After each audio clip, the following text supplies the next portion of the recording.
A fortress built on a peak no early society should have been able to reach stands as a monumental challenge to history.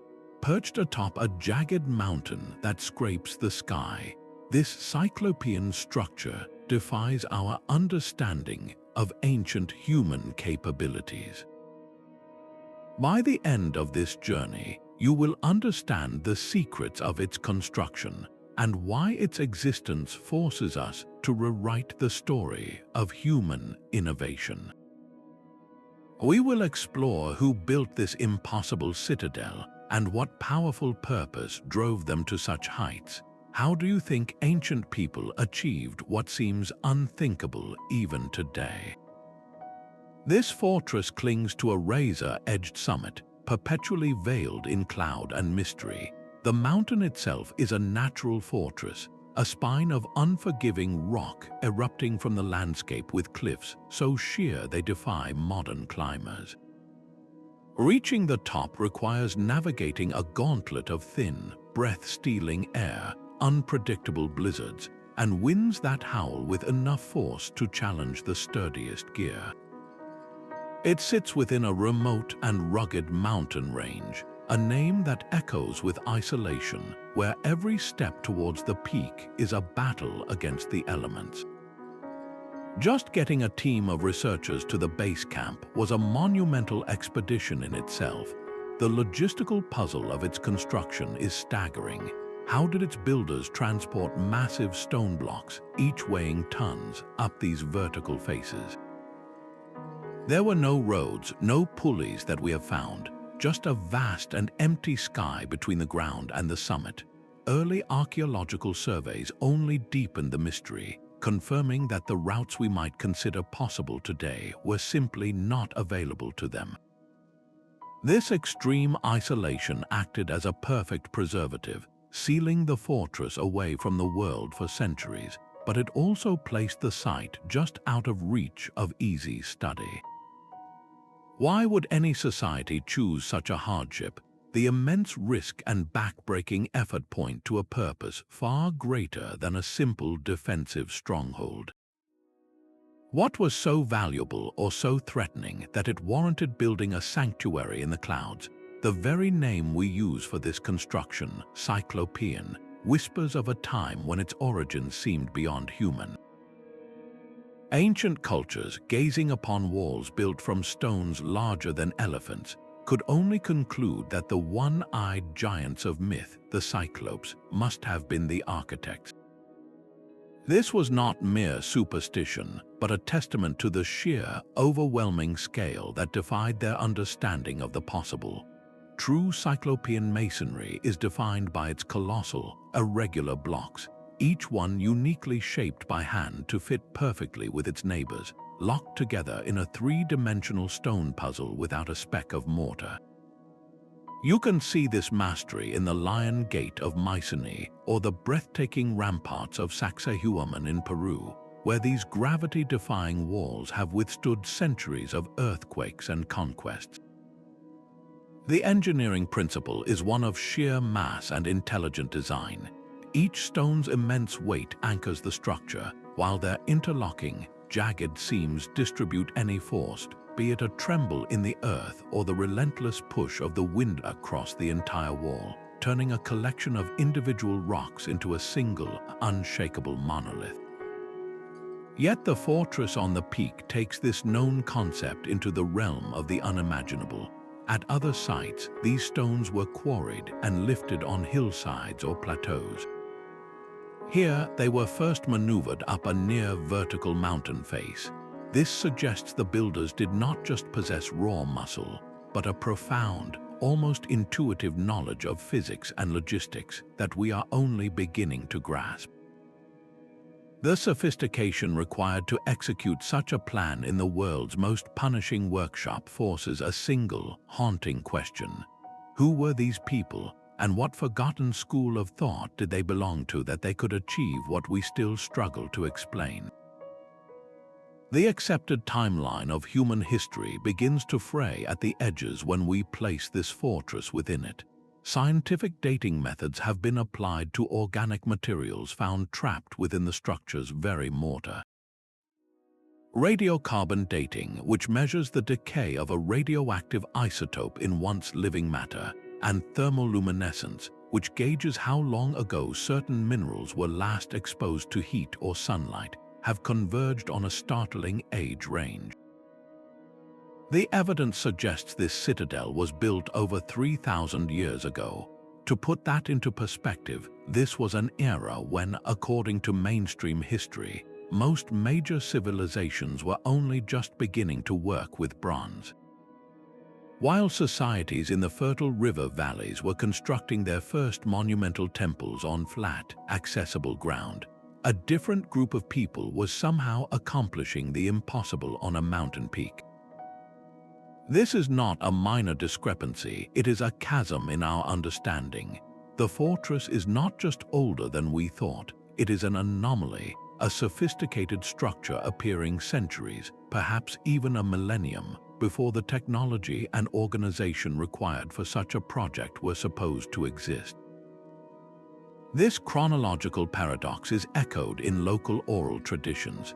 The people living in the shadow of these mountains speak in their oldest legends of the Sky People, or the Stone Shapers, who inhabited the summit long before their own ancestors arrived in the valley.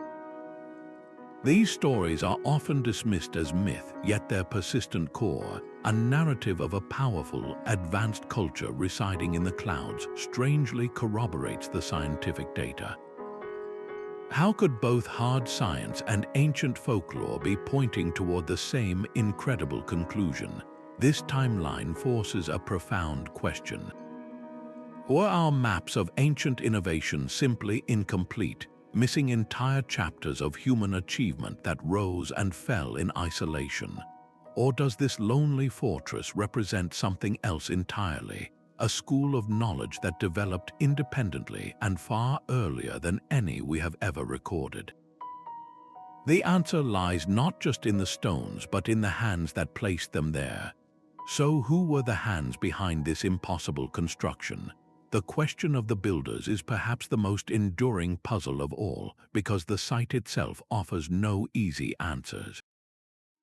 Unlike nearly every other major ancient site across the globe, this fortress yields no pottery shards with familiar artistic styles, no inscriptions in a known script, and no ceremonial resting places that could tell us about the people who lived and worked here.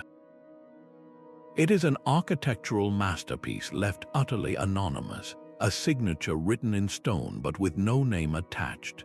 This profound silence forces us to look beyond the map of known civilizations and into the blank spaces history has left behind. Could this be the work of a culture so obscure it has vanished from all other records?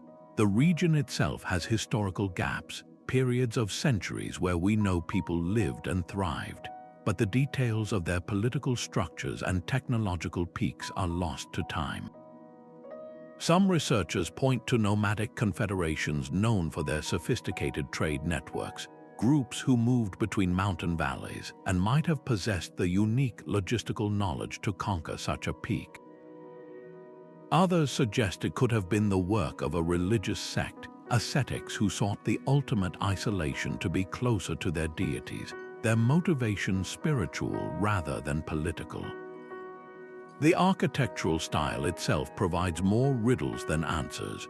While the Cyclopean technique echoes sites in the Mediterranean and the Andes, the specific layout, the placement of chambers, and the alignment with certain celestial bodies do not match any single tradition perfectly. It appears to be neither a copy nor an import, but perhaps a unique hybrid, a local innovation born from a fusion of ideas that traveled along forgotten trade routes, or an entirely distinct school of thought that developed in isolation. This was not a project that could be accomplished by a disorganized band of people. The sheer scale implies a society with a powerful, centralized authority, one capable of marshalling a specialized workforce of engineers, stonemasons, and laborers for what must have been generations.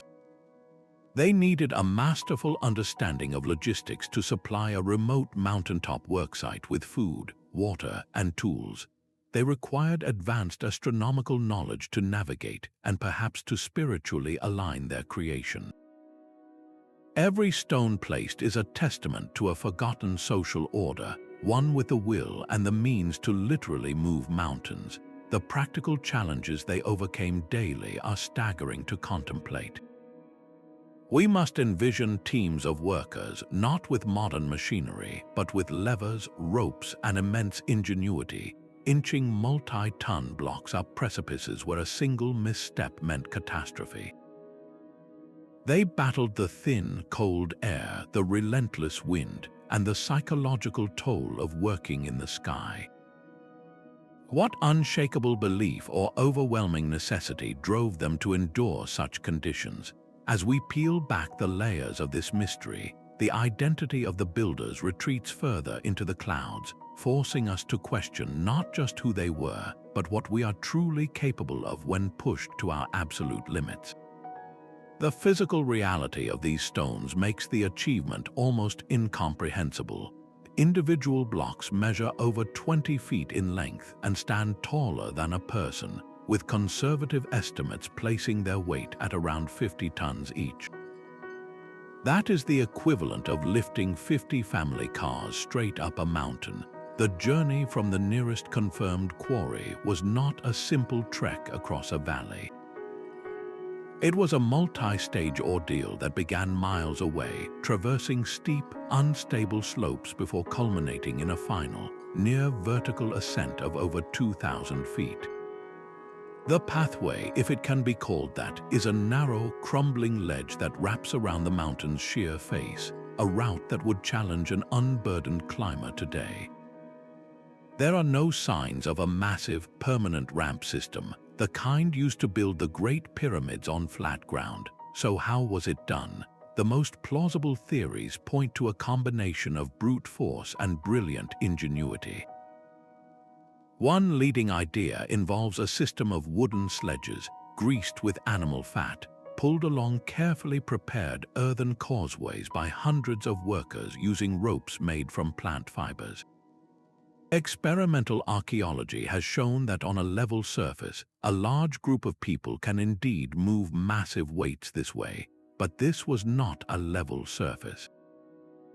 For the final ascent, researchers speculate about a complex network of switchback ramps made from earth and rubble, or perhaps a precarious system of levers and counterweights used to inch each block upward in a painstaking, incremental process.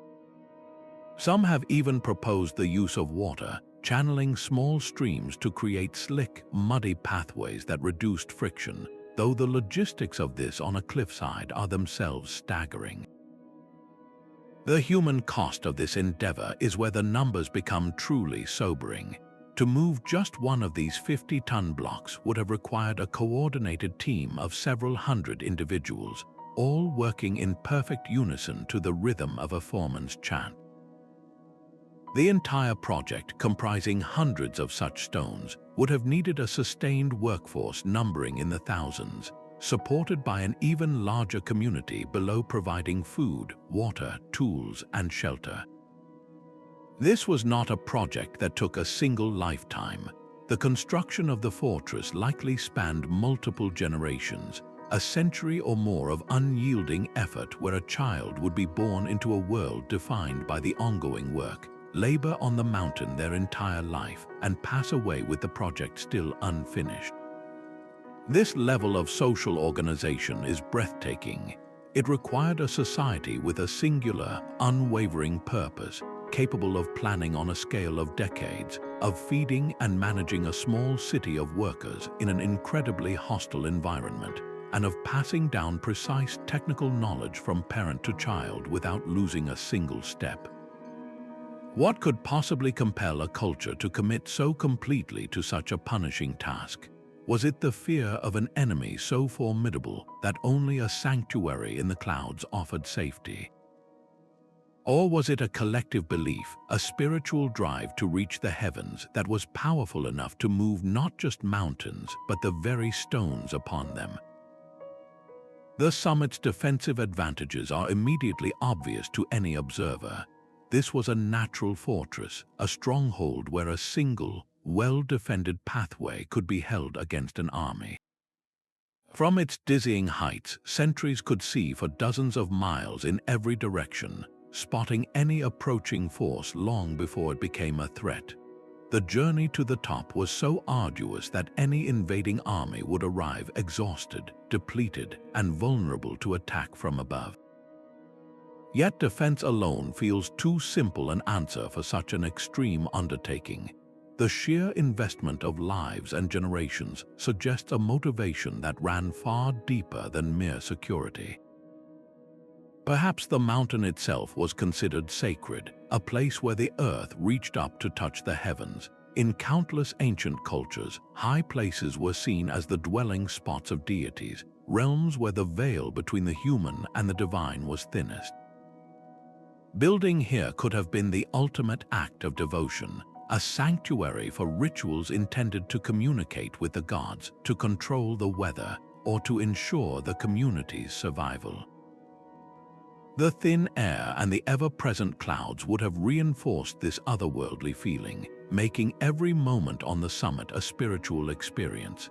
This leads us to another compelling possibility, that the fortress was a giant astronomical observatory. Researchers have noted that certain openings and alignments within the walls frame the rising sun on the solstices with breathtaking precision. Other portals seem to point toward specific stars that held profound significance in ancient mythologies. To track these celestial cycles required a sophisticated, long-term understanding of the cosmos, knowledge that would have been the exclusive domain of a powerful priestly class.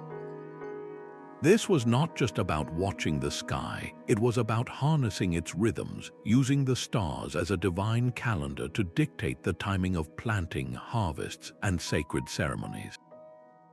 The power gained from such knowledge would have been immense, solidifying the authority of the ruling elite. This introduces alternative theories that the citadel was a retreat for those very elites, a secluded place safe from the turmoil of the world below, or a secure vault for storing immense treasures or vital grain reserves. Yet the most resonant idea is that its primary purpose was symbolic. The fortress, visible for miles around, was a permanent, undeniable statement of power. It was a declaration that its builders possessed the will and the means to conquer the unconquerable, to literally reshape the skyline. Its enduring presence would have dominated the landscape and the minds of everyone who saw it, a constant reminder of the authority that reached all the way to the clouds. Each of these potential purposes reflects a different facet of the society that built it. Were they a people gripped by fear, seeking absolute protection? Were they spiritually driven, seeking a direct connection to their gods? Or were they master strategists, using both celestial knowledge and overwhelming visual power to control their domain? The stones do not say, but the question itself forces us to look deeper into the world they left behind, to the cultural echoes that might finally explain their overwhelming ambition. The stories whispered by the elders who live in the valley below are not mere fantasies, they are a living memory of the mountain. Their oral traditions speak of the stone shapers, a people not of giants, but of immense wisdom, who could command the rock to rise and fit together by the sound of their voices alone. In one widespread legend, a great flood once threatened to drown the world, and the stone shapers built their high refuge to preserve the sacred knowledge of their culture, lifting their most precious possessions and their most learned scholars to the safety of the clouds. Another tale describes a celestial battle where a hero ascended the peak to steal fire from the sky people, an echo of the Prometheus myth found in ancient Greece. These narratives, passed down for countless generations, do more than entertain. They encode practical truths. The story of the flood could be a cultural memory of a real cataclysmic event, a period of dramatic climate change that forced a desperate migration to higher ground.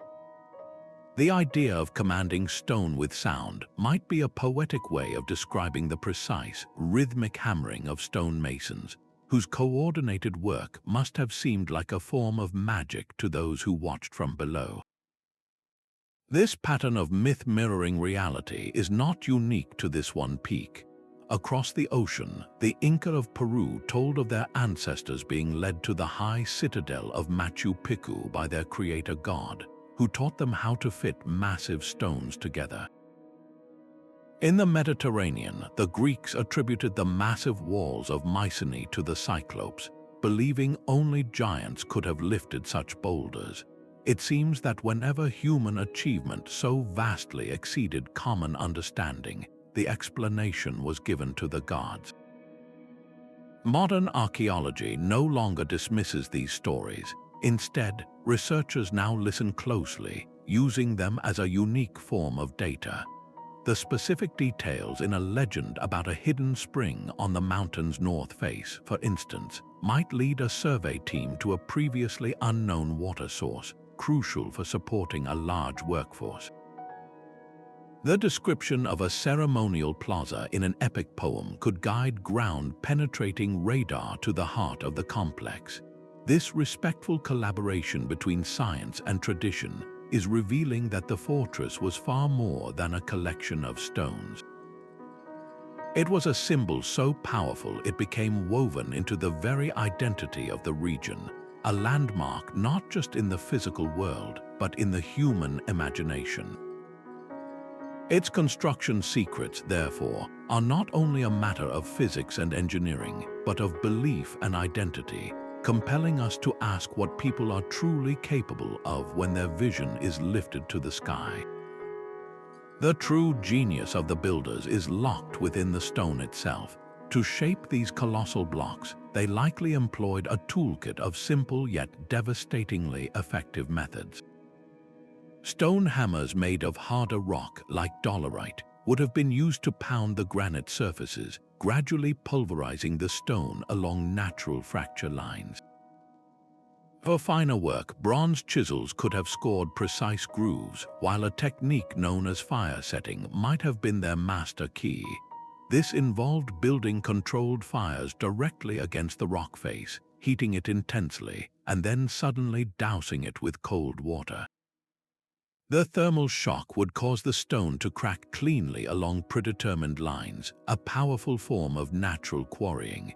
But the real magic did not happen in the quarry, it happened on the mountaintop during the final fitting.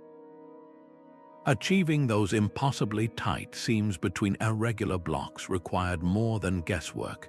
Researchers suggest the builders might have used a system of wooden templates or profile gauges. Each stone would be roughly shaped at the base, then carefully lifted into near contact with its neighbors. The masons would then transfer the unique contours of the adjoining stones onto its surface using these templates, painstakingly pecking away at the granite until it dropped perfectly into place, locking into a three-dimensional jigsaw puzzle.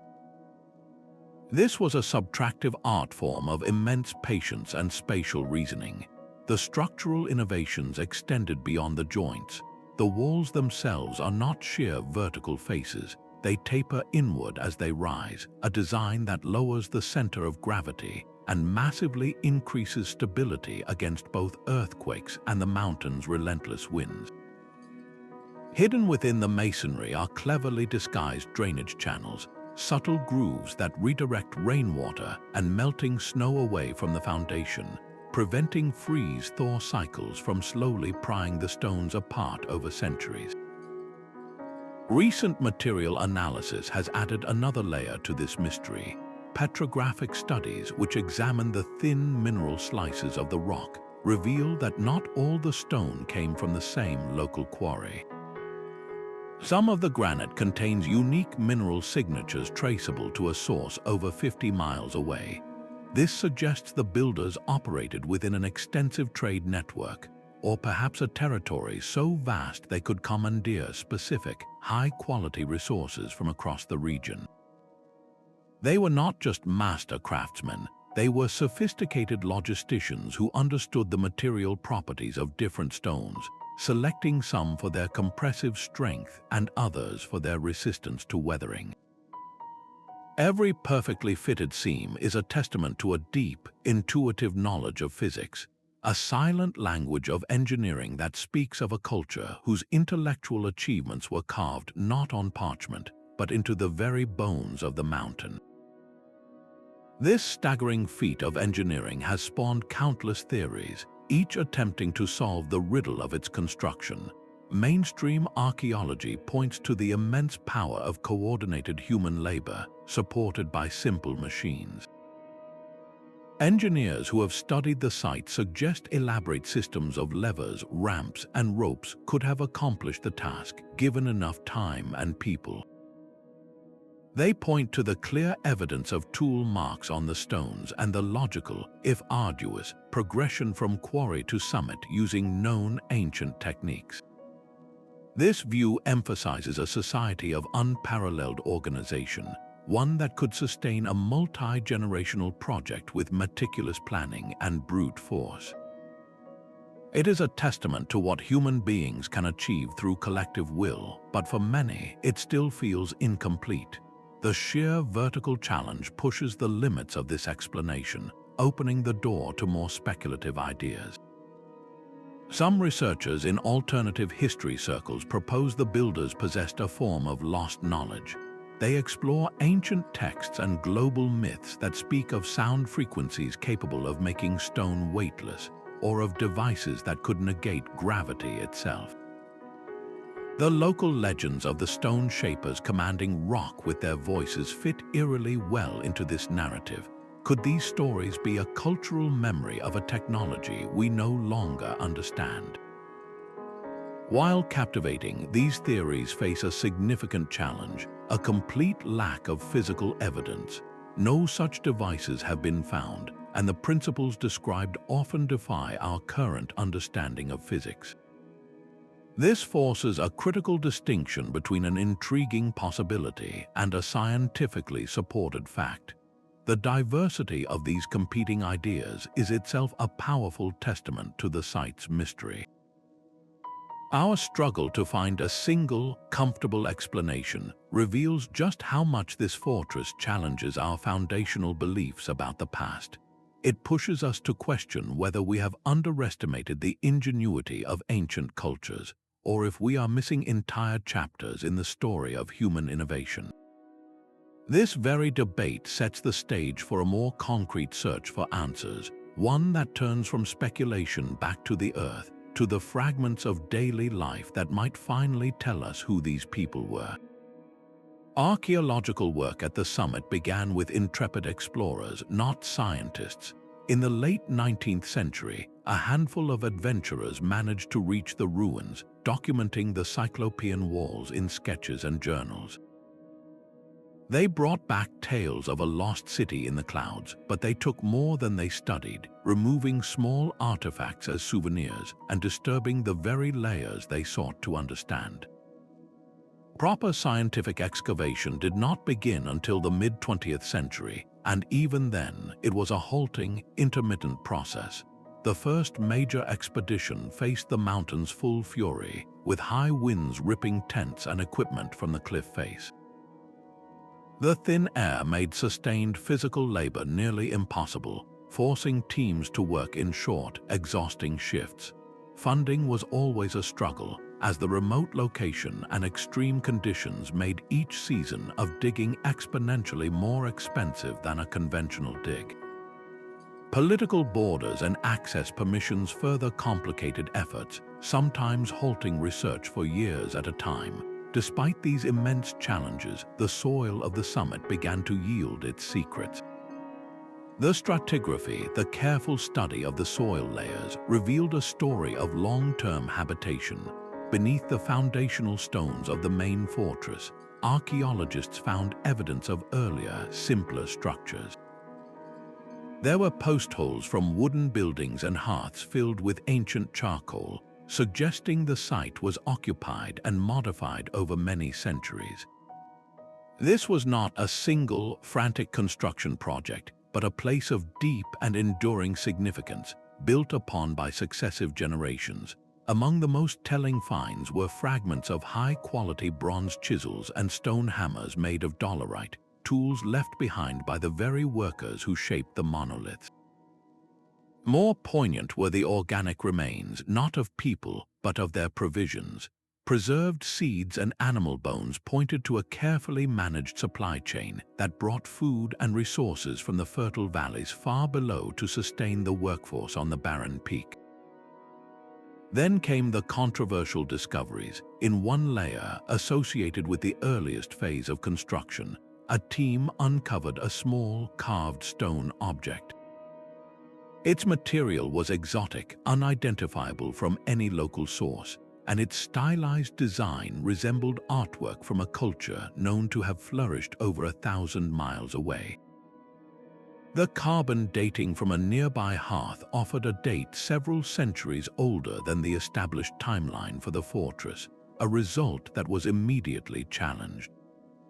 The academic community responded with deep skepticism, as such a find would rewrite our understanding of ancient trade and cultural contact. Mainstream journals demanded more evidence, while alternative researchers championed the object as proof of a lost global connection. The debate continues, a testament to how a single anomalous artifact can unsettle an entire field of study. With so much of the site still unexcavated, each handful of soil holds the potential for a revelation that could either solidify our theories or shatter them completely, leaving us to wonder what future tools, like advanced ground scanning or DNA analysis of ancient residues, might finally uncover from this silent city in the sky. The challenge of placing this fortress in time hinges on the silent testimony of its most mundane materials. Scientific dating has turned to fragments of charcoal from ancient hearths, grains trapped in the mortar, and the very sediments that have slowly buried the foundations.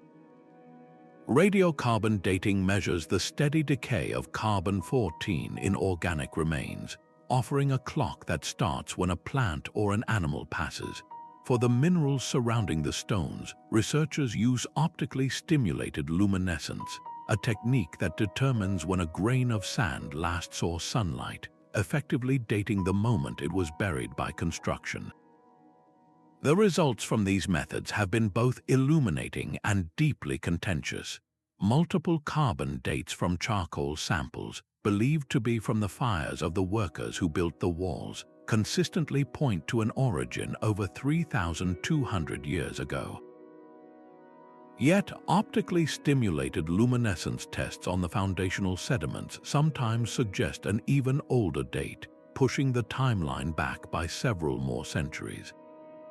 This discrepancy is not just a scientific error margin, it is a core part of the mystery. If the later date is correct, the fortress is a stunning but conceivable outlier. If the earlier date holds, it becomes an impossibility, a structure erected in an era when human societies were supposedly incapable of such complex organization and engineering. This chronological rift has sparked fierce debate within academic circles.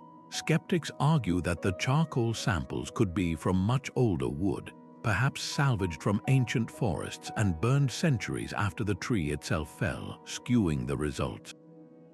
They question whether the sediments tested were truly in their original, undisturbed context, or if they were mixed by later landslides or even by the early treasure hunters who first scrambled over the ruins. At conferences and in peer-reviewed journals, these debates play out in highly technical language, but the underlying question is profound. Are we looking at a flaw in our sampling or a flaw in our historical timeline? The fortress, by its very existence, forces this confrontation. It acts as a chronological anchor in a sea of uncertainty, compelling archaeologists to refine their methods and historians to reconsider their maps of ancient innovation. To truly grasp its place in history, we must look beyond its own disputed dates and see how it compares to other so-called impossible sites around the globe. Yet this fortress is not alone in its defiance of explanation. Across the globe, other ancient sites built with Cyclopean masonry whisper of a shared human impulse to build on a colossal scale. The massive Lion Gate of Mycenae in Greece stands as a classic example, its towering lintel stones seemingly placed by giants to guard a royal citadel.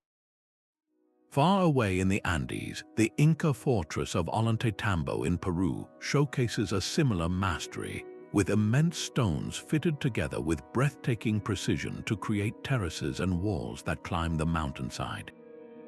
Even the strange, conical towers of the Nurag in Sardinia, though built with smaller stones, reflect a Cyclopean principle of dry stone construction that has endured for millennia. The similarities are striking, a testament to a universal understanding of mass and stability. Each culture, separated by vast oceans and continents, independently discovered that enormous, interlocking blocks could create structures that would last for ages. The differences, however, are just as revealing. Mycenae was a palace complex, a center of power and wealth. Ollantaytambo was a ceremonial center and a stronghold.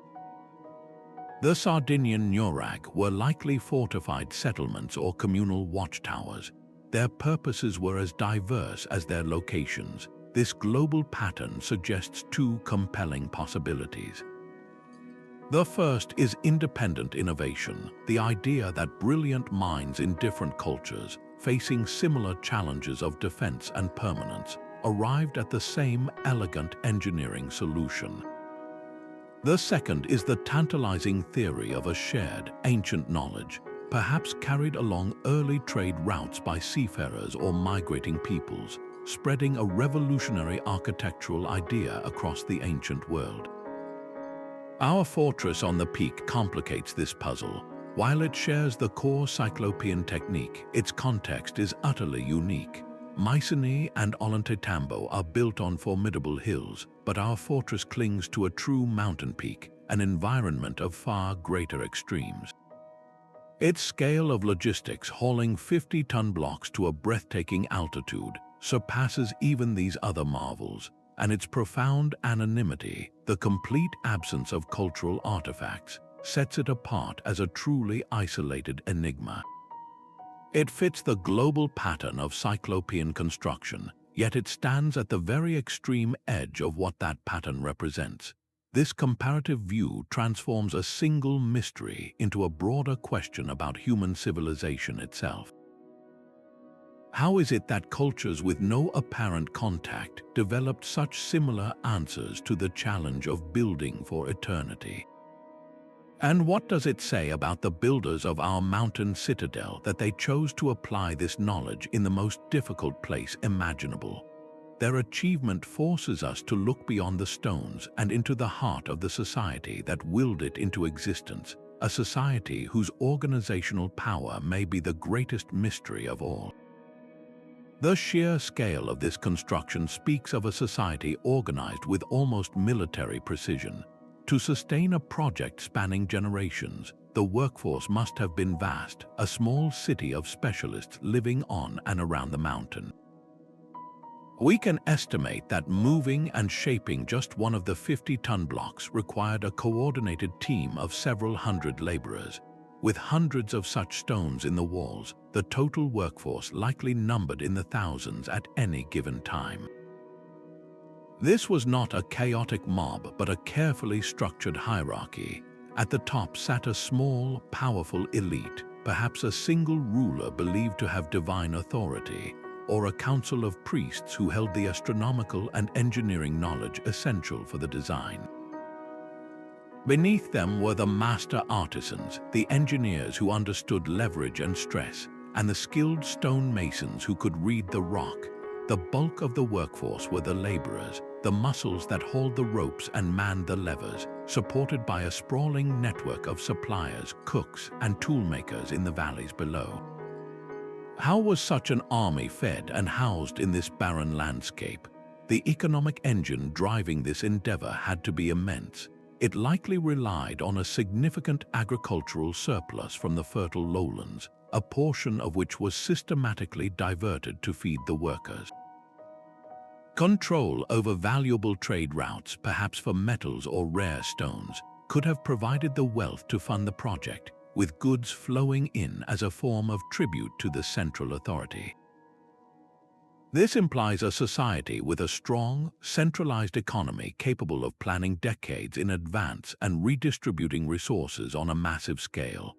The faint archaeological traces of temporary shelters and communal hearths on the mountain's lower plateaus hint at the workers' Spartan existence. They lived in a harsh, transient world, their days defined by the rhythmic sounds of hammering stone and the coordinated chants that moved mountains. The discovery of worn stone hammers and broken bronze chisels, tools discarded and lost, offers a silent, poignant connection to these individuals. Their lives were dedicated to a vision they would never see completed, a testament to a belief system or a social contract so powerful it compelled generations to contribute to a goal far greater than themselves. This level of organization forces us to wonder, was this a society bound by the iron will of a god-king, or was it a collective effort, a shared cultural dream that unified an entire people?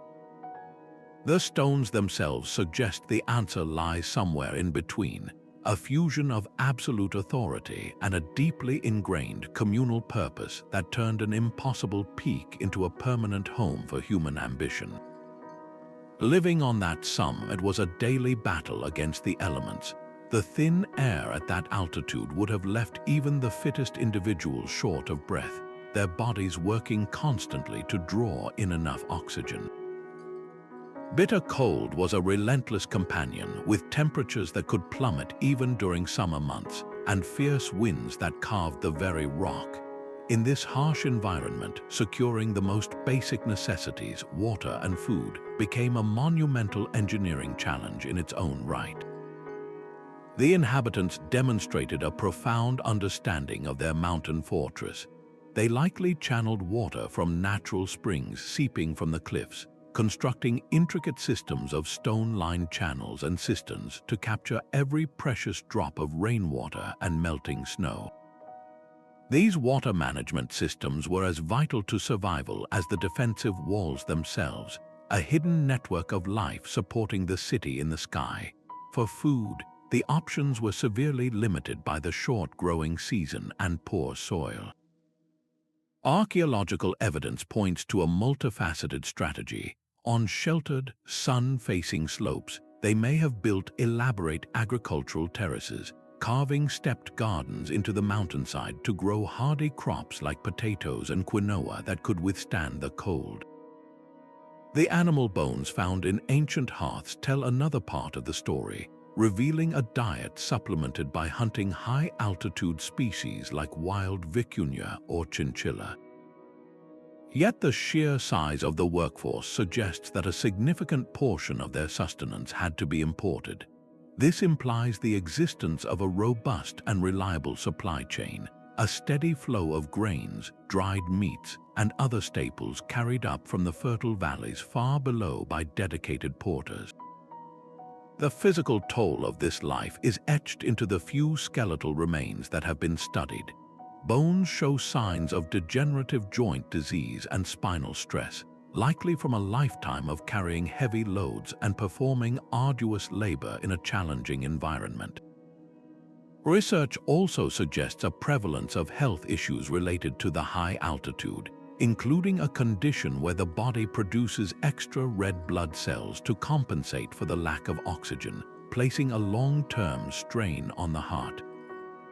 These were not just builders, they were a resilient community that adapted to a world of hardship. Their ability to not just construct, but to sustain a population in such an unforgiving place speaks to a deep, intuitive knowledge of their environment. This mastery likely extended to the stars, using celestial cycles to predict the changing seasons, the arrival of rains, and the best times for planting and harvest. Their survival was a complex dance with nature, a testament to a culture that learned to read the mountain and the sky with equal skill, turning an impossible peak into a lasting home. The stones themselves may hold the key to the builder's deepest motivations.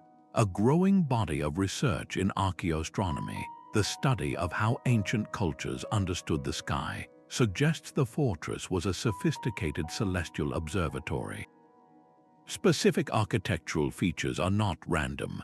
Narrow windows and long, dark corridors are precisely aligned to capture the first and last rays of the sun on the summer and winter solstices.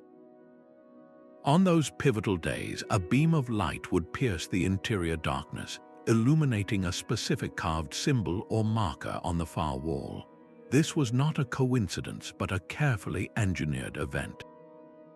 Other portals frame the rising points of key stars, like the brilliant Sirius or the Pleiades cluster, whose appearances in the night sky signaled critical turning points in the agricultural year. This mastery of the heavens provided a perfect, unerring calendar. It told the people precisely when to plant their crops, when to expect seasonal rains, and when to hold their most important ceremonies. This knowledge was power, a form of intellectual authority that would have been held by a small, elite class of priest astronomers. Their ability to predict celestial events would have seemed like divine magic to the wider population, solidifying their control and justifying the immense communal effort of building this high sanctuary. The cultural significance of this celestial connection cannot be overstated. For nearly all ancient societies, the sky was not a void, but a living tapestry of gods and myths. The sun was a deity whose journey needed to be tracked and honored. The stars were ancestors or divine messengers. By building a structure that so intimately interacted with these cosmic forces, the inhabitants were not just observing the sky, they were participating in a sacred dialogue. They were anchoring their world to the eternal rhythms of the universe. This transforms our understanding of the fortress's purpose. It was far more than a defensive stronghold. It was a temple to the sky, a machine for reading time, and a powerful symbol of a culture whose vision stretched from the earth beneath their feet to the infinite cosmos above. This profound spiritual dimension, this need to connect with something greater than themselves, may have been the ultimate force that drove them to build where no one else dared. The mountain was not merely a place to build, but a place to believe. This profound spiritual dimension transforms the fortress from a feat of engineering into a sanctuary of faith, a temple where every stone was laid in devotion. The very location, an ordeal to reach, was likely the entire point. For ancient cultures worldwide, high peaks were considered sacred spaces, the axis mundi where the earthly realm touched the heavens.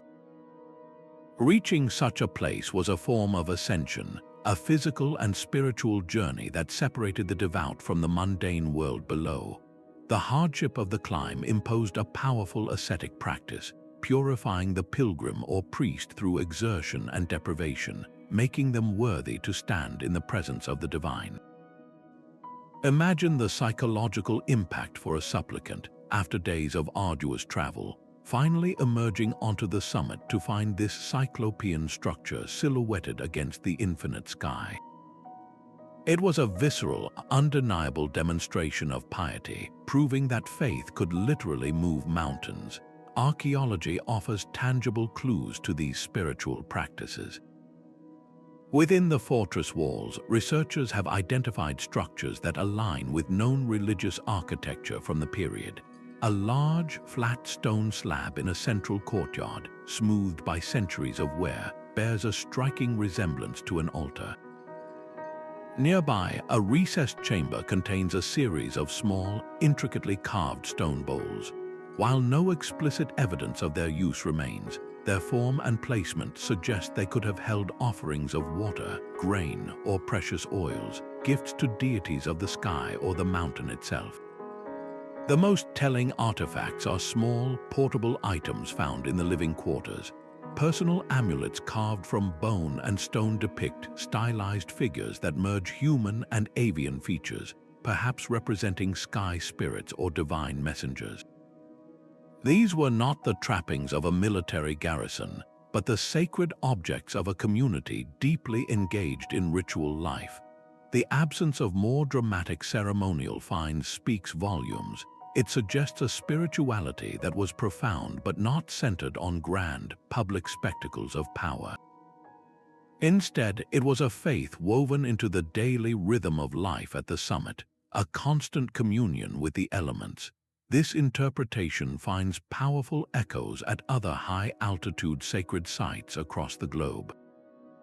In the Andes, the Inca constructed Machu Picchu as a royal estate and religious retreat, its buildings and terraces carefully aligned with the sun and surrounding sacred peaks. In Greece, pilgrims climbed Mount Olympus, believing it to be the home of the gods, just as in Japan. Mount Fuji has been a destination for spiritual ascetics for over 1,000 years. A common thread unites these diverse locations, the concept of the axis mundi. This is the cosmic pillar, the world center, the point where communication between the human and divine realms is possible. Our fortress fits this pattern perfectly. Its construction was not just about reaching the sky, but about building a permanent, stable conduit to it. The precision of its celestial alignments, so vital for its function as an observatory, also served a higher purpose. They were a way to track the movements of the gods and to participate in the cosmic order. The immense effort required was therefore an act of collective devotion, a society's ultimate offering to the powers they believed governed their world. The stones did not just create a fortress, they built a ladder to heaven, and every life spent in its construction was a step closer to the divine. This enduring mystery has inevitably given rise to more speculative explanations. One of the most persistent theories suggests the builders received help from a source beyond our world, or from a highly advanced civilization now lost to history, such as Atlantis. Proponents of this view argue that the sheer verticality of the construction, the precision of the stone fitting, and the logistical nightmare of supplying the site surpass what they believe ancient humans were capable of achieving with simple bronze tools and ropes. They often point to the celestial alignments as potential landing guides or energy conduits for extraterrestrial visitors, and cite global myths of gods descending from the sky as potential historical records of such contact. These ideas tap into a powerful desire for a more dramatic, technologically wondrous past. Yet, mainstream archaeologists and historians counter with a principle known as Occam's razor, which essentially states that the simplest explanation, the one requiring the fewest unsupported assumptions, is usually the correct one.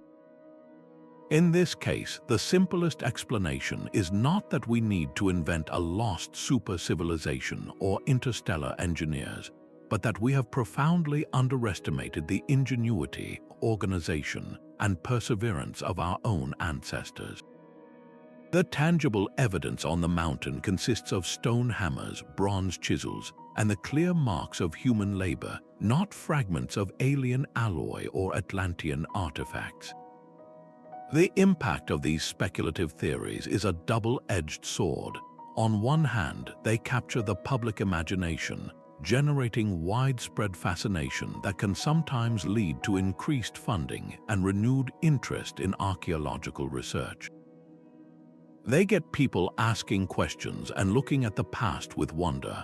On the other hand, they can spread significant misinformation, often overshadowing the meticulous work of scientists and creating a narrative that dismisses ancient human capability as primitive and insufficient.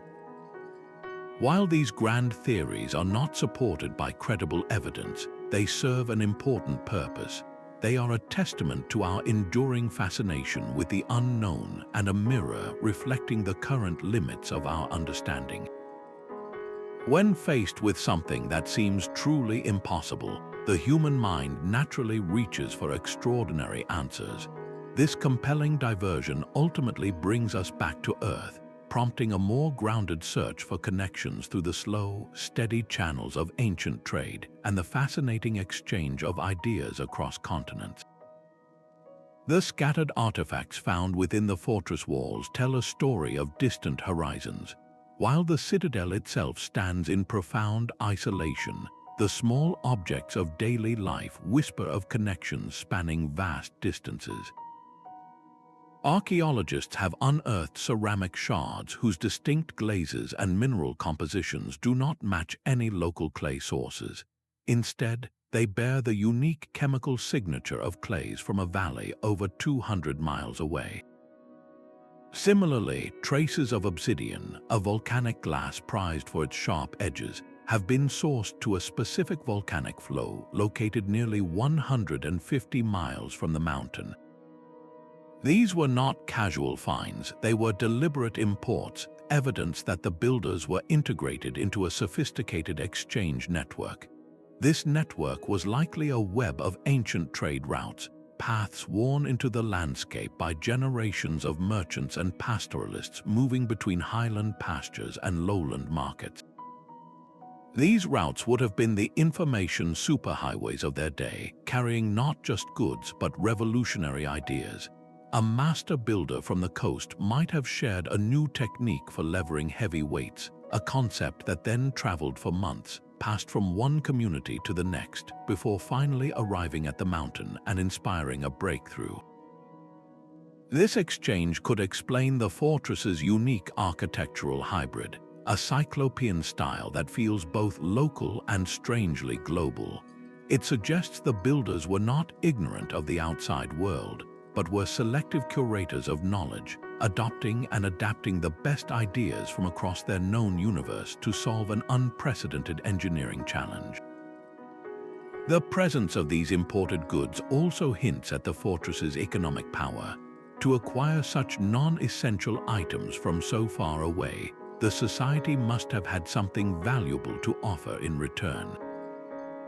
Perhaps they controlled access to a rare resource found only on their mountain, a special stone for tools or a medicinal herb, which they traded for exotic ceramics and superior cutting materials. This positions the fortress not as a hermit's retreat, but as an active, albeit remote, participant in regional politics. Its imposing presence would have dominated the trade routes snaking through the valleys below, a permanent statement of authority that could monitor commerce and project power without ever descending from the clouds. The very materials used to build this sanctuary in the sky, therefore, point to a community that was deeply engaged with the world, drawing on a reservoir of shared knowledge to achieve what no single isolated culture could. From a purely tactical perspective, the fortress was an impregnable stronghold. Its eagle's nest position provided a surveillance network covering every major trade route and fertile valley for dozens of miles. Any approaching army would have been spotted days in advance, their movements tracked from the clouds while they remained blind to the details of the summit. The ascent itself was a natural defense, funneling any potential invaders onto a single, narrow pathway where their numbers became a liability. This created a series of what military historians would call kill zones, areas where defenders stationed on the high walls could rain down projectiles on exposed attackers below with devastating effect. The walls themselves, with their inward taper and colossal weight, were virtually impervious to the siege engines of the era. Battering rams would have shattered against stone blocks weighing 50 tons, and scaling ladders would have been laughably short against such heights. Historical records from later periods in the region speak of recurring conflicts over control of valuable resources and trade corridors, a context of instability that makes the military interpretation compelling. The fortress could have served as the ultimate deterrent, its silent, imposing presence warning rivals against aggression. In times of crisis, it would have been a refuge for the ruling elite and a secure storehouse for the community's most vital supplies, a guarantee of continuity even if the valleys fell to conflict. Yet, when we weigh this practical explanation against the staggering century-spanning effort of its construction, it begins to feel incomplete. Defense was certainly a benefit, but was it the sole, overwhelming purpose? The sheer scale of the undertaking suggests a motivation that transcended mere security, pointing toward a deeper, more ideological need to create a symbol of unshakable power that would dominate the landscape and the human imagination for millennia. Rising above the landscape, the fortress was a permanent declaration carved into the skyline. Its silhouette against the sun was not just a feat of engineering, but a masterclass in psychological power, a symbol of dominance visible for days of travel in every direction. For the farmers in the valley and the traders on the routes below, its constant presence was an inescapable reminder of the authority that reached all the way to the clouds. This was a form of control that required no words or armies, just the overwhelming, silent statement of the mountain itself, projecting an image of strength, wealth, and divine favor that kept rivals in check and subjects in awe. The architectural design was meticulously crafted to amplify this message of grandeur. The approach to the citadel was likely a carefully staged journey, leading visitors up the arduous path only to confront a monumental gateway, a threshold of colossal stones that made any who entered feel insignificantly small. Inside, vast ceremonial plazas could have hosted public rituals, spaces where the elite performed their connection to the gods, reinforcing their right to rule before the eyes of the community. While decorative carvings are sparse, the sheer, polished faces of the Cyclopean stones themselves were the primary motif, their immaculate surfaces reflecting sunlight and proclaiming a level of control over nature that bordered on the supernatural. This strategic use of architecture for propaganda finds powerful echoes across the ancient world. The Great Pyramids of Egypt were not just tombs, but dazzling, gold-capped monuments proclaiming the pharaoh's divine power to every corner of the kingdom. The ziggurats of Mesopotamia were massive stairways to the gods, their towering forms dominating the flat plains and visually asserting the priest-king's role as the essential link between heaven and earth. In each case, the ruling class used impossible architecture to legitimize their authority, making their power seem as eternal and unshakable as the stones they commanded.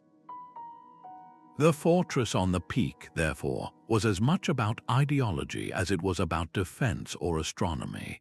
It reflected a society deeply invested in its own legacy, one that understood the enduring power of a symbol to command obedience and shape history.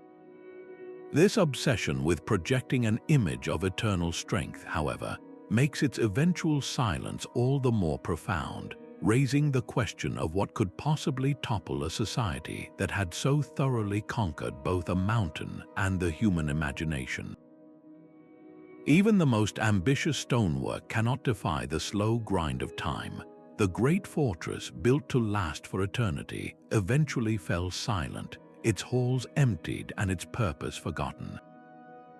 The reasons for its abandonment appear to be a slow accumulation of pressures, both from the environment and from the shifting world below. Climate data extracted from ice cores and sediment layers tells a story of a prolonged period of cooling and drying that began around 3,000 years ago. The mountain, already a harsh environment, became even more unforgiving. Growing seasons on its terraces shortened, and the delicate balance of its water catchment systems was disrupted by increasingly unpredictable rainfall. The very supply chains that had sustained the population for generations began to fray as the agricultural surplus in the supporting valleys dwindled. This environmental stress was likely compounded by geological unrest. The region is seismically active, and while the Cyclopean walls withstood direct hits, a major earthquake could have shattered the intricate aqueducts and terraces that were the settlement's lifelines, making sustained habitation a constant, losing battle. The archaeological record of this final phase is one of gradual decay, not sudden catastrophe. there are no layers of widespread ash to suggest a destructive invasion or a great conflagration. Instead, excavators find evidence of a slow, deliberate departure. Tools were gathered, valuable portable items were taken, and doorways in some sections were carefully sealed with smaller stones, as if the inhabitants hoped to one day return. This points to a community making a difficult collective decision to leave rather than being violently driven out. Yet the world below was also changing. Centuries after the main abandonment, there is a faint but distinct archaeological layer indicating a brief reoccupation. This later group left behind cruder, more hastily built structures nestled within the ancient walls and a different style of pottery.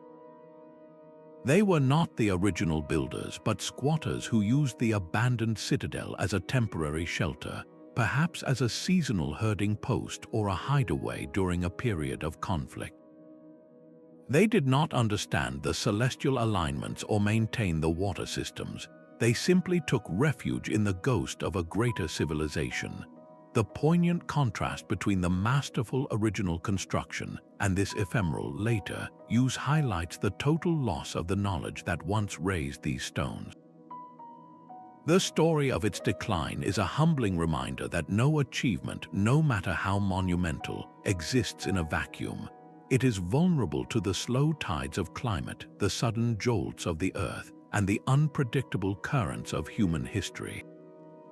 The silence that followed its abandonment would last for millennia, a void waiting to be filled by the whispers of explorers from a world the builders could never have imagined. The modern world first learned of the fortress from the breathless accounts of 19th-century adventurers, men who relied on local guides with ancestral knowledge of the treacherous paths. These initial explorers, armed with little more than rope and grit, returned with sketches of impossible walls and tales of a ghost city in the sky, accounts that were often met with outright dismissal by academic societies back home. Their grainy, early photographs, developing slowly in portable darkrooms, captured the Cyclopean masonry shrouded in mist, providing the first tangible proof that these stories were not mere legend.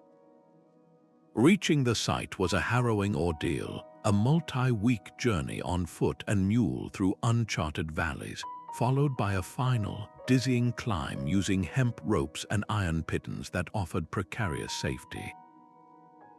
The role of colonial-era expeditions adds a complex layer to this history. Funded by distant empires, these teams often arrived with a sense of entitlement, their interpretations colored by contemporary biases that viewed such achievements as the work of a lost white race or a foreign civilization, unable to conceive that the ancestors of the local people could have engineered such a marvel. One key figure was a British geographer named Arthur Penderell, whose meticulously drawn maps from an 1882 expedition finally gave the scientific world a reliable layout of the summit. Yet his methods were controversial, as his team reportedly used dynamite to clear a blocked entrance, causing irreparable damage in their rush to be the first to document the interior. Another was Anya Sharma, a botanist of Indian and British heritage, who on a 1921 expedition took the first systematic photographs of the celestial alignments, championing the theory of the site as an observatory against the prevailing military interpretations of her male colleagues. The modern encounter with the fortress, a blend of reckless exploration and budding science, opened a profound new chapter. It also raised a pressing dilemma that echoes to this day. How do we protect such a fragile, remote site from the very curiosity that unveiled it, ensuring its stones endure for generations yet to come?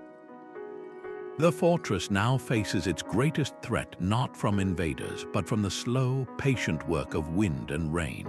Erosion, the same force its builders mastered for a millennium, now chips away at mortarless joints, while the freeze-thaw cycle of centuries works like a subtle crowbar in every tiny crack. The arrival of modern attention brought new dangers. Unregulated tourism risks turning sacred pathways into eroded gullies, and the lingering threat of looting, of someone pocketing a carved stone fragment, severs a priceless connection to the past. Balancing the public's right to witness this marvel with the absolute need to protect it is a constant, delicate negotiation. Local communities whose ancestors kept the mountain stories alive are now often its most passionate guardians. They work alongside government archaeologists, guiding official conservation projects that stabilize leaning walls with traditional materials and techniques, ensuring any intervention is as invisible as the original engineering. International organizations provide crucial funding and expertise, helping to install controlled access points and discrete monitoring systems that protect the site without spoiling its majestic solitude. One of the most successful initiatives has been the use of advanced digital preservation. Teams using laser scanners and high-resolution photogrammetry can now create a perfect, millimeter-accurate digital twin of the entire fortress. This three-dimensional model allows researchers to study every stone from across the globe, measuring shifts in the walls over time and planning virtual reconstructions, all without a single boot touching the vulnerable ancient surfaces. This technological leap raises profound ethical questions. Who truly holds the authority to decide the future of this place? Is it the government that holds the land deed, the international scientists who study it, or the local populations for whom the mountain remains a living, spiritual ancestor? The most effective preservation efforts now strive to weave these voices together, recognizing that the fortress is more than an archaeological site. It is a cultural landmark whose meaning is deeply rooted in the identity of the people who live in its shadow. Preserving these stones is not merely an act of maintaining an old structure. It is the active safeguarding of a human legacy, a testament to a collective memory that stretches back over 3,000 years. This responsibility forces us to look beyond the physical walls and ask what we are truly trying to save. Is it the pile of rocks or the breathtaking story of human potential that they represent? The enduring lesson of this place may be that our greatest achievements are not the monuments we build, but the wisdom we demonstrate in caring for them, ensuring that their silent questions continue to inspire generations yet to come. This silent citadel in the clouds forces a profound reevaluation of what we believe ancient societies were capable of achieving. Our traditional timelines, which often chart a linear progression from simple to complex, are fundamentally challenged by its existence. Here was a project that required not just raw muscle, but a sophisticated fusion of astronomy, engineering, and logistics, all executed on a scale that would be ambitious even with modern tools. The implication is staggering. We may have systematically underestimated the intellectual and organizational peaks reached by cultures outside the traditional centers of power. This single site compels archaeologists and historians to adopt a more interdisciplinary approach, one that weaves together material science, climatology, and even the study of oral traditions to piece together a fuller picture of our past. It suggests that other so-called outlier sites, often dismissed as anomalies or misdated, deserve a second, more humble look. What if they are not exceptions, but rather pieces of a much larger, more complex puzzle of human development that we are only beginning to assemble?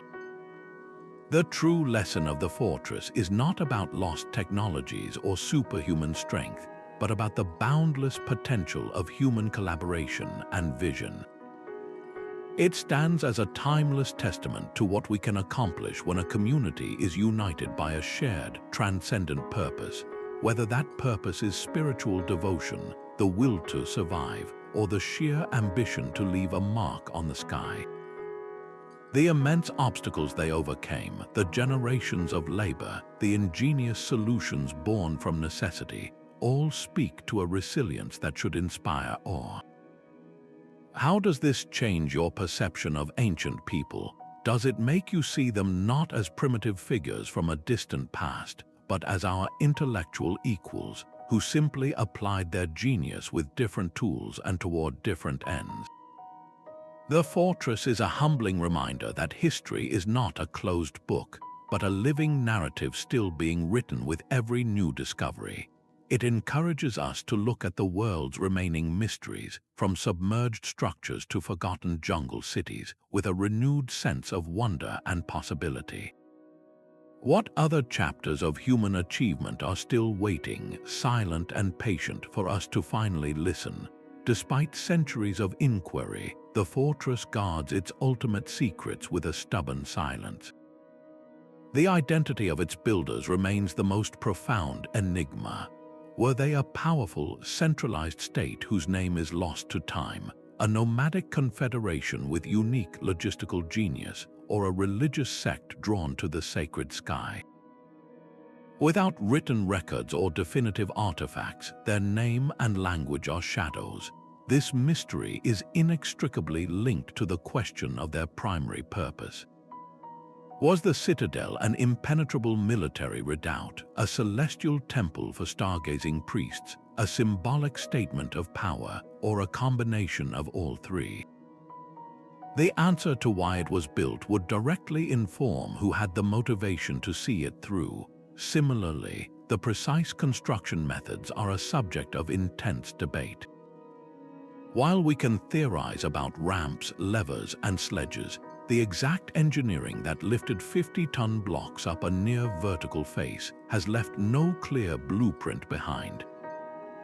This technical puzzle is, in turn, tied to the society's organization, forcing us to wonder how they managed such a staggering logistical feat across generations. Finally, the reason for its abandonment is equally unclear. Did a shifting climate make the mountaintop unsustainable? Was a geological event like an earthquake the final straw? Or did social upheaval or the collapse of trade networks below render the sanctuary irrelevant? Each of these mysteries is a single thread in a much larger tapestry, and pulling on one inevitably tightens the knots of the others. Modern science, however, is providing new ways to look for answers. Researchers are now employing advanced LiDAR, a laser scanning technology that can peer through dense forest canopies from the air to map the entire mountain, potentially revealing lost pathways, quarries, or even satellite settlements that could explain the supply chain. Genetic analysis of soil samples, a technique called sediment DNA, might detect traces of the plants, animals, and even the people who lived there, offering clues about their diet and origins without ever finding a single bone. As these tools are applied, the story will undoubtedly evolve. What theory resonates most with you? Do you envision a society of brilliant, organized engineers, or does the idea of a spiritually driven culture building a ladder to the gods feel more compelling?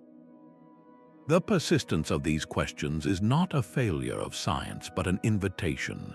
It is what keeps the story alive, transforming a pile of ancient stones into a living conversation across millennia. The quest for understanding, the shared human drive to solve a magnificent puzzle, may be as valuable as any single answer we might one day find, reminding us that some of history's greatest wonders are not just what we know, but what we have yet to discover. The environment this fortress was built within was not a static backdrop, but a dynamic and demanding character in its story. Paleoclimatology, the science of past climates, uses natural archives like ice cores from distant glaciers and sediment layers from ancient lake beds to reconstruct this world. These records reveal a critical window of opportunity. The data suggests that when construction began over 3,000 years ago, the regional climate was slightly warmer and wetter than it is today. Lush grasslands and hardy forests likely climbed higher up the mountain slopes, providing easier access to timber for fuel and construction. reliable seasonal rains would have filled the natural springs and streams, ensuring a steady water supply for the thousands of workers and their supporting communities in the valleys below. This favorable period was the project's essential enabler, offering the resource base necessary to launch such an audacious endeavor. Yet, the builders were not passive beneficiaries of a gentle climate. Their entire design reflects a profound understanding of their harsh environment and a drive for sustainability. They sourced their immense stone blocks locally, minimizing the energy required for transport, and engineered those masterful drainage channels to protect their walls from the very water that sustained them. They adapted their architecture to the mountain rather than trying to force the mountain to adapt to them.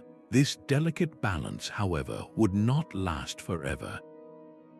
The same climate proxies that show a warm, wet beginning also chart a slow, inexorable shift. Centuries after the fortress's completion, the indicators point to a pronounced cooling and drying trend. The tree line would have retreated down the slopes, making wood a scarce commodity. Glaciers may have advanced, and the patterns of rainfall became less predictable, threatening the intricate water systems that were the settlement's lifelines. This environmental pressure did not cause a sudden collapse, but it likely made life on the summit increasingly precarious. The immense effort required to maintain the complex supply chains from the now struggling lowlands may have finally outweighed the benefits of staying. The decision to abandon the citadel was probably a slow, painful recognition that the mountain was becoming untenable. This environmental context transforms the fortress from a solitary marvel into a powerful lesson about the intimate relationship between human ambition and the natural world.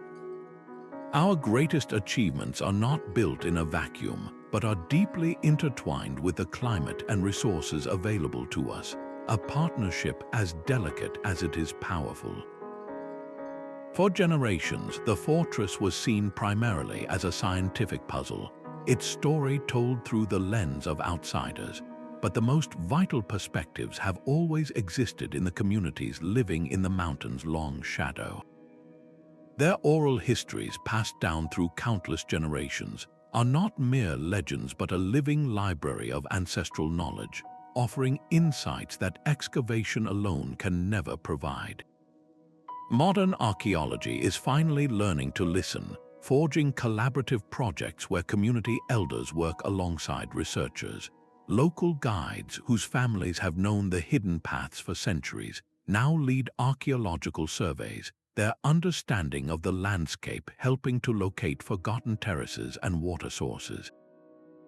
This partnership is a conscious effort to rectify a difficult past, where early explorers often appropriated artifacts and dismissed local stories as superstition, excluding the very people most connected to the site from its interpretation. Today, ethical guidelines prioritize informed consent and shared stewardship, ensuring that the cultural rights and spiritual beliefs of these communities are not just acknowledged but actively respected. For the people of the valley, the fortress is a profound part of their identity. It is a sacred place woven into their spiritual practices and creation stories, considered the home of their ancestors. It is also a source of immense pride, a symbol of resilience that defines their heritage to the wider world. This dual role creates a delicate balance, as the global fascination with the site brings economic opportunity through tourism, but also the risk of its sacred nature being overshadowed. Initiatives that train and employ community members as guardians and guides help ensure that tourism supports local livelihoods while protecting the site's integrity. Their presence ensures that visitors understand they are walking on ground that is not just ancient but holy. This inclusive approach reveals a richer, more human story than any single theory could provide. It transforms the fortress from a silent ruin into a living landscape, its stones imbued with meanings that science alone cannot decode. How we choose to listen to these voices will ultimately determine whether the fortress remains a cold monument to a forgotten past or a vibrant, continuing legacy for all of humanity. This powerful legacy has not gone unnoticed by the modern world, sparking a new life for the citadel in the vibrant realm of popular culture. This silent citadel has not remained confined to the remote mountain peak, but has climbed down into the heart of our modern imagination, becoming a star in its own right across books, films, and video games. Its imposing silhouette and aura of ancient mystery make it a perfect backdrop for tales of high adventure and intellectual discovery. A famous adventure film from the 1990s used a fictionalized version of the fortress as the final destination for its heroes, depicting it as a trap-filled labyrinth guarding a priceless artifact. While the filmmakers took creative liberties, adding booby traps that do not exist, their depiction captured the site's overwhelming scale and the sheer physical challenge of reaching it, introducing millions to its existence for the very first time. In the world of video games, its precise stone fitting and architectural puzzles have been directly translated into interactive experiences. A popular puzzle adventure game features a level where players must rotate massive, interlocking stone blocks to replicate the Cyclopean masonry, turning the ancient engineering challenge into a brain-teasing mechanic that educates through engagement.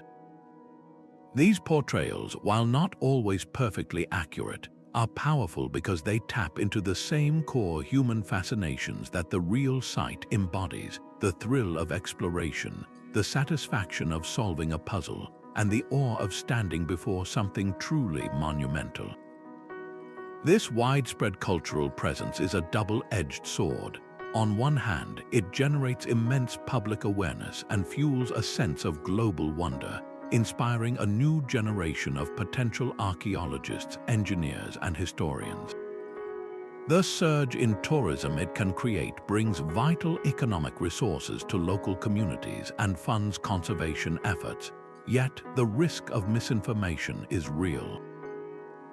When a fantasy story presents the fortress as the work of aliens or a lost super race, it can subtly undermine the genuine and arguably more impressive achievement of ancient human ingenuity.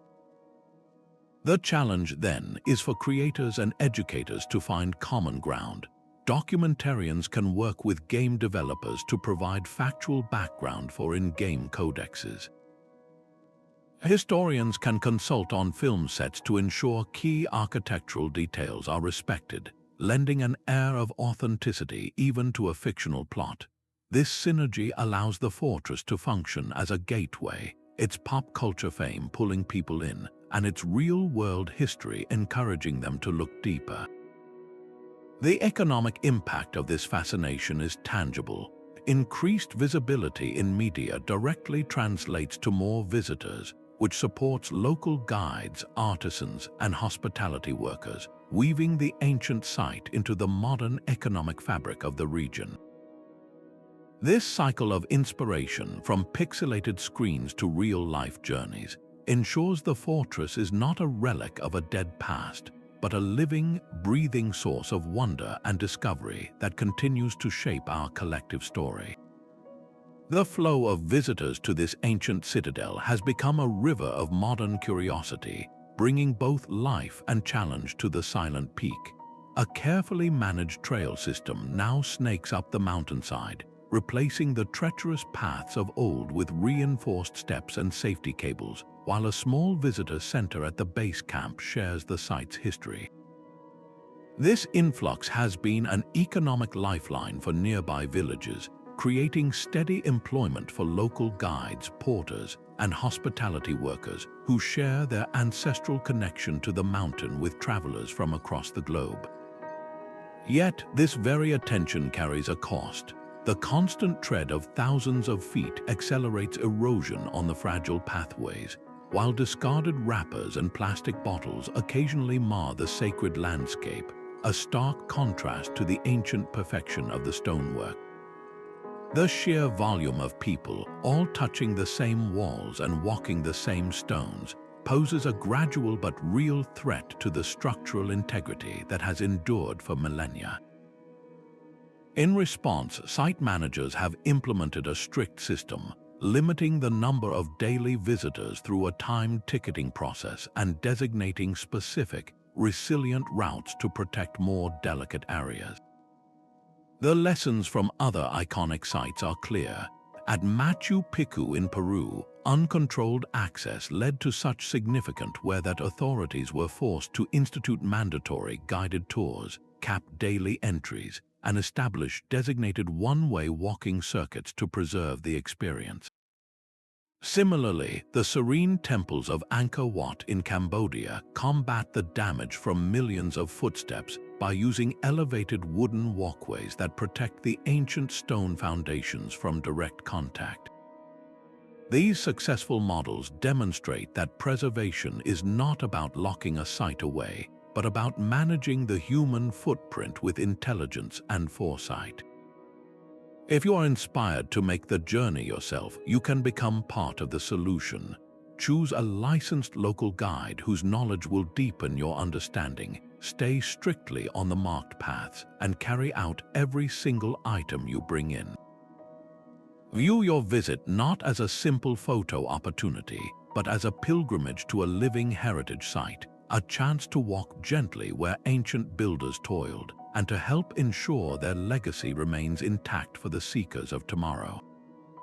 This delicate dance between access and preservation transforms the fortress from a relic of the past into a vibrant crossroads where history and the modern world meet, raising urgent questions about how we will continue to unravel its secrets without loving it to death. The next great discoveries on this mountain will likely be made not with shovels but with sensors. Emerging technologies are poised to scan the fortress and its surroundings in ways once thought impossible, revealing secrets hidden deep beneath the soil and stone. Imagine a fleet of drones equipped with LiDAR, painting the entire peak with laser light to create a three-dimensional map so precise it could reveal every lost pathway and hidden terrace, even those buried under centuries of vegetation. Ground-penetrating radar could then be deployed, sending pulses of energy into the earth to visualize foundations, chambers, and potential burial sites without ever breaking the surface. This non-invasive approach is crucial, preserving the fragile site for future generations while uncovering its deepest layers. The sheer volume of data from these scans will be monumental, but artificial intelligence is ready to assist. Machine learning algorithms can be trained to sift through terabytes of information, identifying subtle patterns in the stonework or anomalies in the soil that a human eye might miss, potentially pinpointing the location of the main quarry or the workshops where tools were made. These technological tools are most powerful when paired with a new wave of theoretical thinking in archaeology. The field is increasingly embracing post-procedural approaches, which acknowledge that a site like this can hold multiple, simultaneous meanings. It was a fortress, an observatory, and a temple all at once, its story changing depending on whether you were a priest, a soldier, or a laborer. This shift opens the door for decolonial methodologies, which actively center the knowledge of local and indigenous communities. Future expeditions are being planned as true international collaborations, where university scientists work as equal partners with community elders, viewing their oral histories not as folklore, but as a vital dataset that can guide the physical search. One proposed project aims to use sediment DNA analysis to search for microscopic traces of ancient plants and animals, reconstructing the diet and agricultural practices of the builders. Another hopes to apply advanced material sourcing to every stone in the complex, tracing a precise map of the ancient trade networks that supplied the mountain. In the coming decade, we might finally locate the primary living quarters of the workers, uncovering tools, hearths, and personal items that could tell us about their daily lives and social structure. We could find hidden chambers that served as royal tombs or sacred reliquaries, holding artifacts that definitively link the fortress to a known culture. Or we might discover that the structure is even older than current estimates suggest, pushing the origins of complex engineering back into a previously unimagined era. Each of these potential discoveries carries the power to rewrite chapters of our history books. This future of research, however, demands a profound responsibility.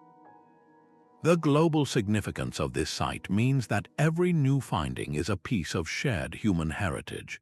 The pursuit of knowledge must be balanced with a deep respect for the mountain's spiritual significance to local people and a commitment to preserving its physical integrity.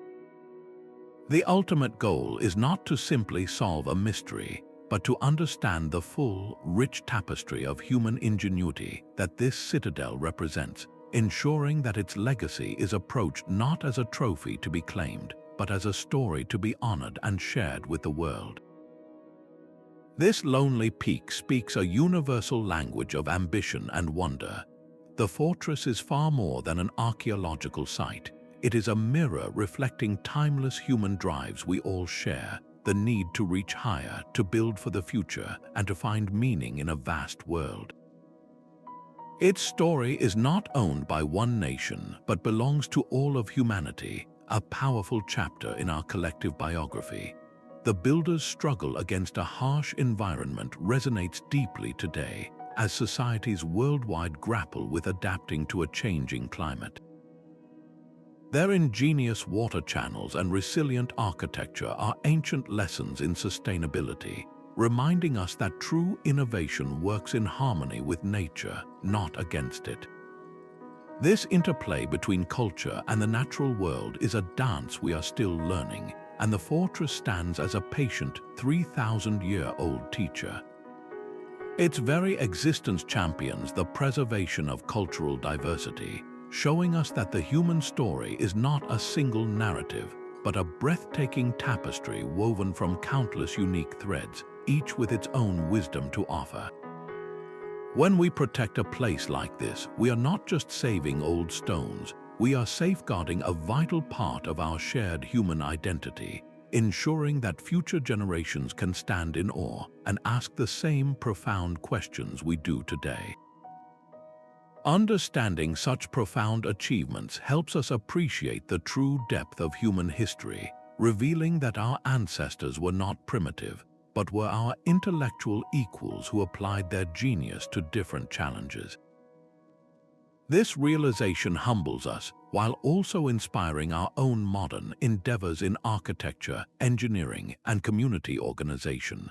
The silent citadel is a testament to what we can accomplish when a shared vision transcends individual lifetimes. It urges us to look beyond our own assumptions about the past and to embrace the vast, unknown possibilities of human potential.